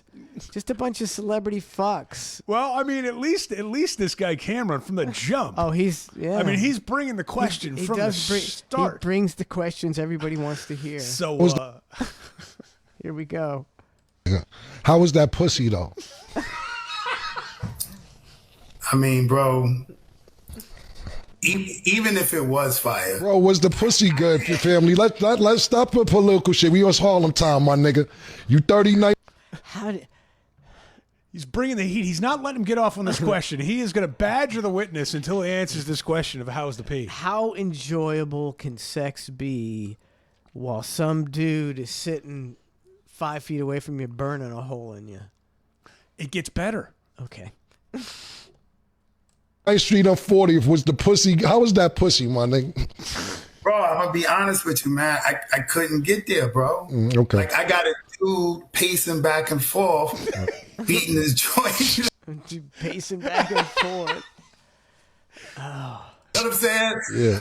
My peripherals, my spider senses is wilding. You know what I'm saying? And especially when I found out it was Puff. When I found out it was Puff, it got all the way worse because if you grew up in Harlem, if you grew up in that era, I can't validate it, but everybody knows there's rumors, right? There's rumors that he could be, interested in dudes. So the whole time I'm semi-paranoid. Like I wrote in my book, bro, for real, I got a hearing problem. Right.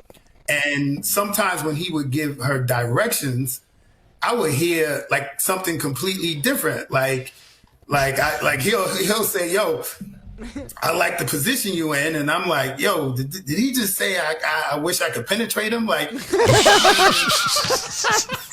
That sounds like Mike Tyson. Now, if you're Look the Punisher, at Cameron's reaction. that would be weird to like think you heard one thing and it's another, and then and you do have a hearing problem. You're like, oh man, I don't know what's happening. Now you know here. why he couldn't get there. He's just like, oh. Yo, but for real though, how that pussy go? For real, you know what I'm saying? Like I'm hearing, like, yo, hold up, wait, what did you just say? Like, so basically, you never could get comfortable because. So let's just be clear and get the elephant out the room for the audience. You're not gay? You're saying? Absolutely not. Right. So I was reading that. I mean, there could be a spirited debate on this. I don't know where you land on this topic, Mike. I don't know which side of the fence you're on. Is the Punisher gay for pay, gay by default? If he didn't mess with Puffy, but Puffy's in the room, where does that put him? Where does that land you? It's a gray area, man. It's a gray area. And these are the great debates of our times. If you're okay, this is why our world is going to hell in a handbasket. That's right. Because we don't know the answer to this. We don't know, yeah. He's getting paid like 6 G's or something like that. Sure. Something like that. To ramrod this girl. And she's a smoke show. While a grown-ass man... Cuzzy. Either watches you or paces back and forth by the bed and makes sounds.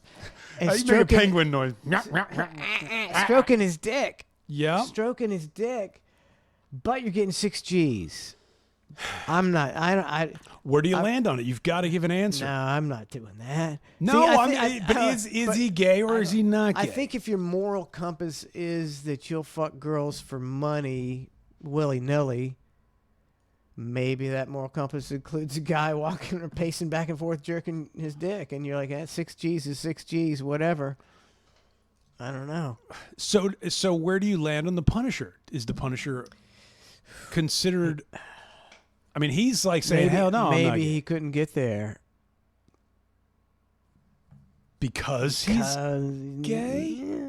Yeah. Interesting perspective. Now, I will say, Possible. I think all things being equal, knowing the situation here, I don't think the Punisher's gay. When he says no, I'm not gay, I believe him. Call me crazy. I believe the man on his word. I'm glad you put faith in the Punisher. In the beginning, you didn't even know what was going on, that it was even Puff was participating. Could you explain your first time going to one of these events? Yeah, so I really believed they were a married couple. Like when I got there, I didn't recognize Cassie. Right. Like I saw her face, she looked familiar, but honestly, when I saw her, I thought she was Megan Good. Right. Like if I was gonna pin, I was like, yo, I think this is Megan Good. But then when I looked on the Google, Megan Good was much thicker. So what's he talking about? So he was assuming that it may have been a celebrity, but he didn't recognize it being Cassie. So he was thinking it was a lady named Megan Good. Okay. So he Googled Megan Good, and he's like, "Oh, she's too thick." So I couldn't really figure it out. So, and then when she said her husband, when Puff walks out to finally, do his voyeur thing and see what's going on. So hold on real quick. It didn't start with Puff in the room. Nah, it never started with him in the room. Okay. It would only be me and her, and she said at some point her husband's going to walk in, and I'm not supposed to acknowledge him, look at him. See, I don't know what kind of person it takes to be the Punisher, because I would be paranoid as fuck. Right, you're walking into a situation where you have no idea what is going to happen, what could happen, like all the variables involved. You know if you're going to get robbed. You don't know, like killed by an angry husband. Yeah, like for all you know, like maybe the husband doesn't know, and like maybe he is going to walk in, but maybe he's going to flip his shit. Like I'm with you. It seems like no wonder he couldn't get there. Must have taken 8 Viagra just to right. I wonder if, Diddy comes in and shoots this guy. Okay, and justifiable. Then he calls the cops and says this guy, was raping my wife or got my girlfriend, so I shot him, and he gets off. Don't you think? There's an argument to be made for it. Yeah, so I'm not doing that. Yeah, no, this is all bad. But I guess if you're in the Punisher's line of work, these are the things you deal with. This is an occupational hazard. I don't even understand the world today, like dating, like Tinder. Okay, you meet somebody and you immediately, and then you go to their place, and you don't know this person. You don't know.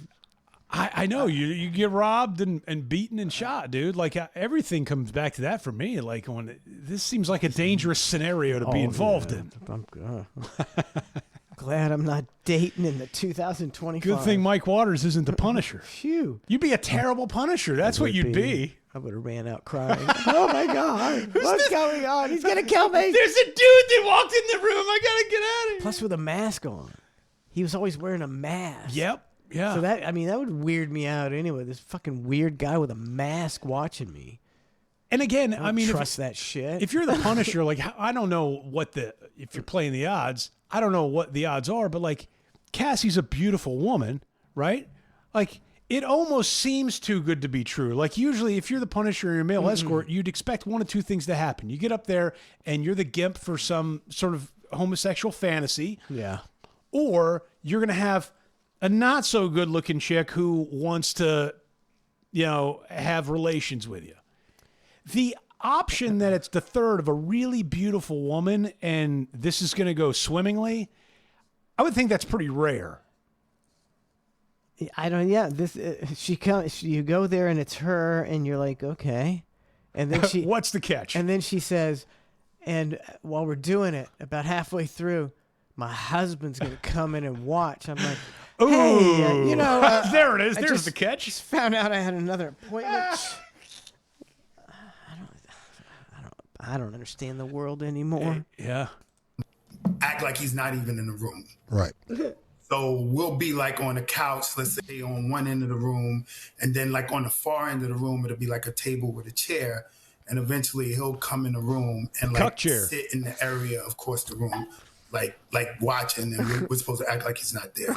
How often, pardon me, not how often, how long did it take until you realized Here's that the it was crazy Diddy? part.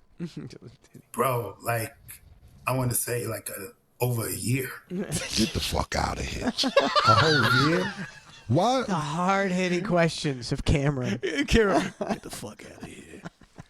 So let me, how long, okay, let's, I want to stick to that for a second, but how long did you know till it was Cassie?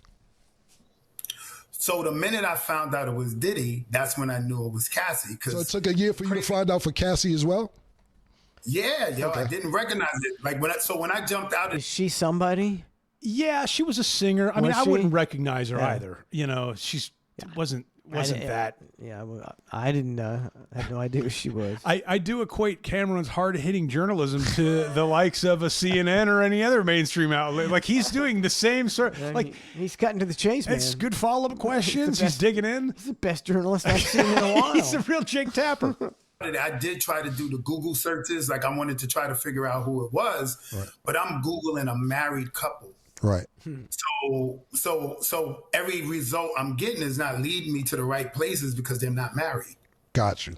Now, got you. You know, in all fairness, I feel like the Punisher is breaking bro code on that. I think if you're in the Punisher's position, you shouldn't leave there and be like, "Oh, I'm supposed to Google who my client is." I feel like that transaction should be separate, right? I mean, isn't there rules to the game? Where's the Punisher's? You know, you're Googling that. I would too. Yeah. As soon as you get out of here, who the fuck is that guy in the mask? What just happened? What? Yeah, I don't know who he's Googling. What married couples is he Googling? I don't know, but it's crazy how he finds out it's him. And I never found out with a visual cue. It was a hotel, the ex's house, and I would get there, let's say 2 a.m, and sometimes nothing would pop off for hours. So in this case, they threw me in like an extra room in the suite, and just to kill time, I happened to cut on the TV, and the TV had a welcome message. So the TV said, ex's house would like to welcome Mr. Sean Combs. And I'm like, yo, this is crazy. Like, I had no idea, man. So that's how you found out that it was Cassie and Diddy by just coming on the TV and seeing the introduction on the television. Wow. On the TV. Wow. I seen also.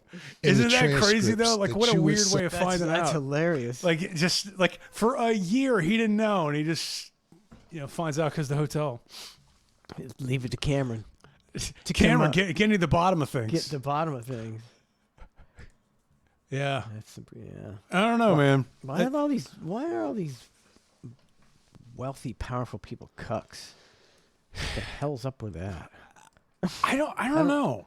I feel like if I was a wealthy, powerful person, I would be at like the top of the pyramid. I wouldn't want to like reduce myself to the bottom of the pyramid. Like by being a cuck, you're taking your wealth and your power and completely like throwing it into the trash and becoming the bottom of the pyramid. Of the lowest of the low. Lowest of the low. Like most guys think, like okay, what's the worst punishment? We're gonna tie you to a chair, and this guy's gonna come and rail your wife in front of you. No, right. You want to beat the guy up. You're like, I'll kill you. I swear to God, if I ever find out who you are, I'll beat your ass, of a bitch. And this guy, these cucks, these wealthy, powerful cucks, are like, not only are we're gonna pay you to do it. We're going to hire you. We're going to go through all the necessary steps to.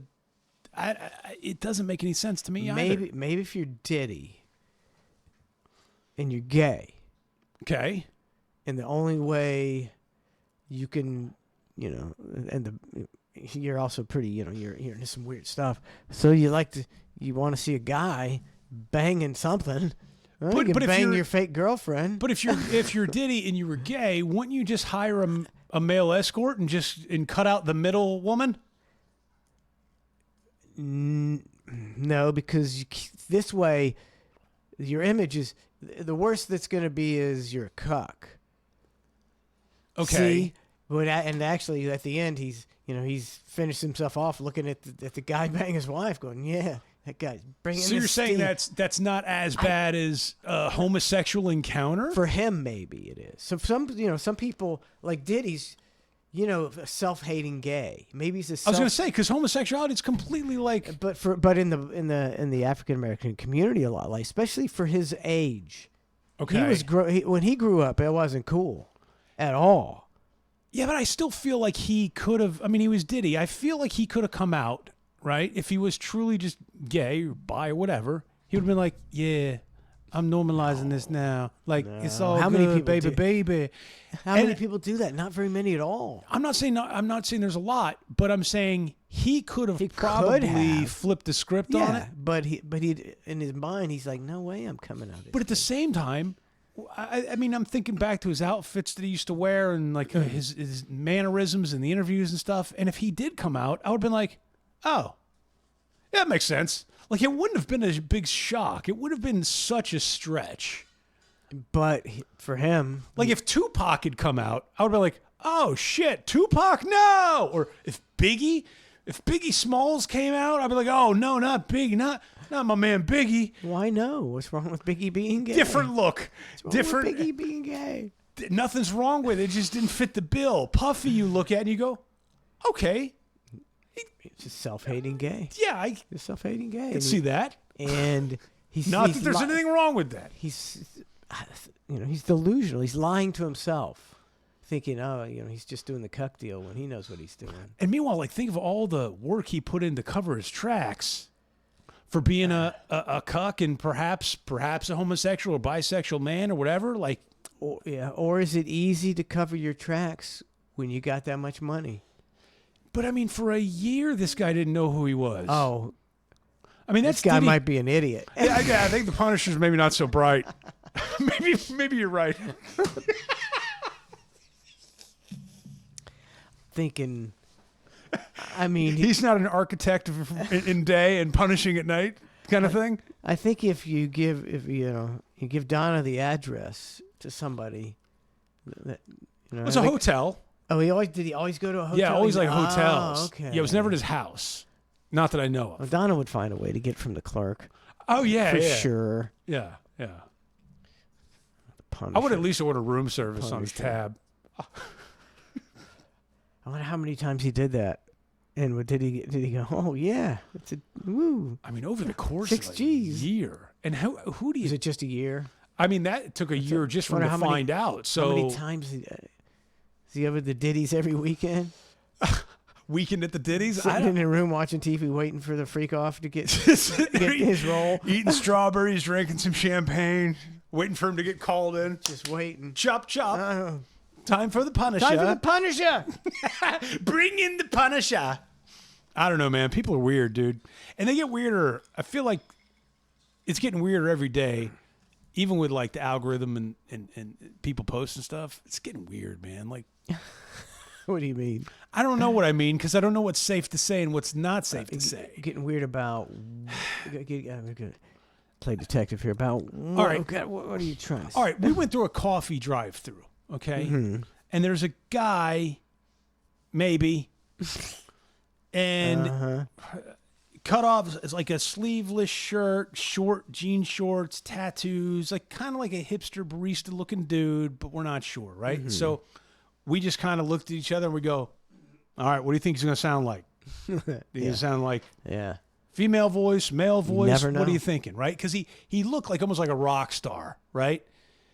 So we pull up and we don't know what to get, right? We don't know what to expect from this guy. And he's like, "Thank you for coming to blah, blah, blah, blah, blah, blah." And we're like, all right. I owe you $1. You know what I mean? Like, yeah. But you really don't know what to expect. And I don't know why.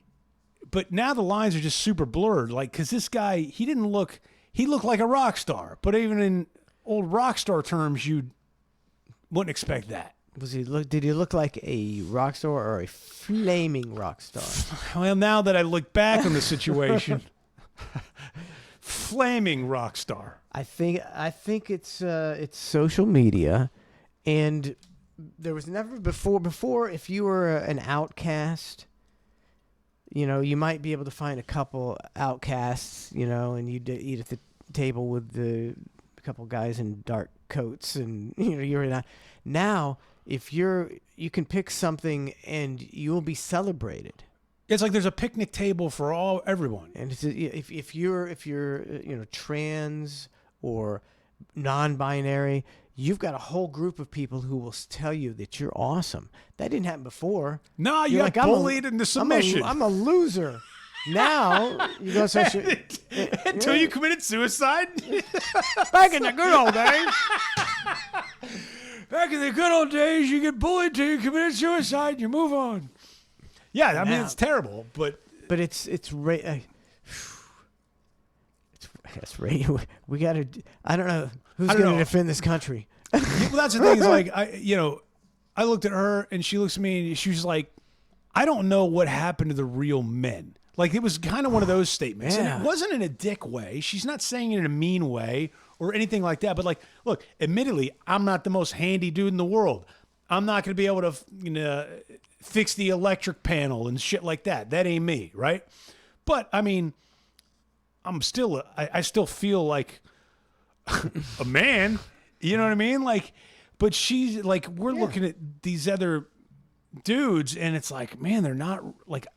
Where does that go in 10, 20 years? Like, does the pendulum swing back to dudes being dudes? Like, where does that pendulum swing back to, like, that redneck era, coming back into style of going shotguns on the back of the truck, and you know what I mean? Like, I don't know. You know what I'm it's saying? Such a dramatic swing. This time it's like these guys aren't having kids, I don't think.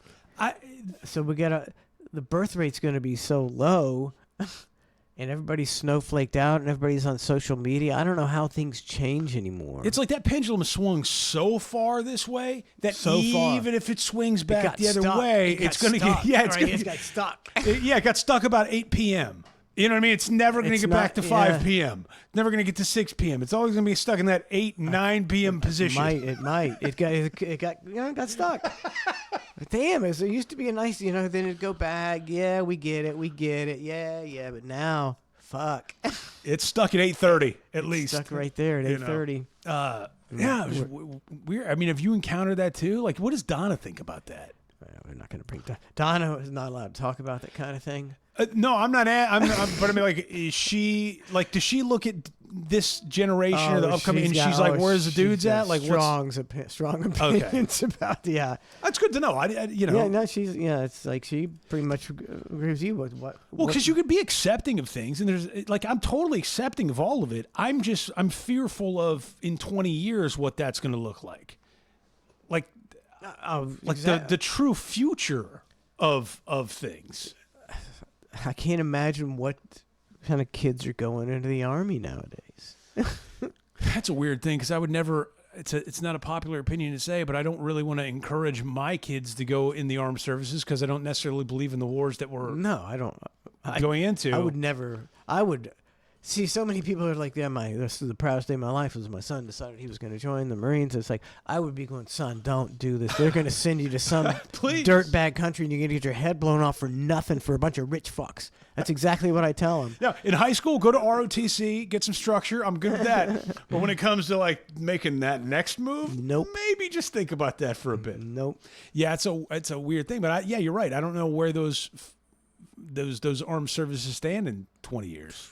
They're having to lower the standards as we speak. What do they lower them to? Just open it up for. But just like, you don't have to do as if you have one finger, you can get in there now. You don't have to do as many push-ups. You don't have to do this and that. You're just a bunch of course, and is it even going to matter? It's going to be drone warfare. That's true, too. So you won't even need an army. That's true, too, yeah.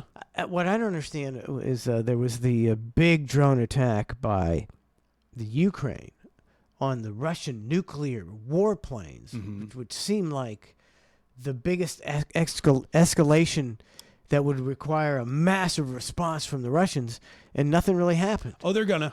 You think so? Oh yeah. They're gearing up. It's like what? But how? I mean, that's a pretty big deal. To me, I was like, wow, that's like you're destroying nuclear bombers.